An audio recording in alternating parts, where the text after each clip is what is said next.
My name is Ajilo Itilayo, and I thought it was necessary for me to have hands-on training on, my field as usual. Being a lady in this field, you hardly have the opportunity to go to the field because many people will just probably say, "Oh, what can she do?"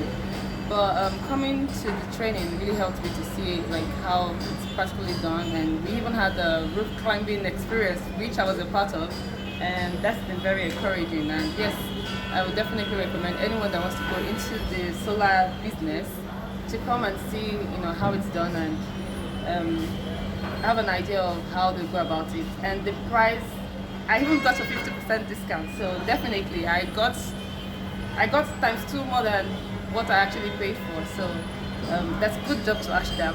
And of course, they've been very, very friendly, very nice. We even got refreshments, and everyone, all our trainers were very, very, very good. So yes, this is 1 point to Ashdam. So good job.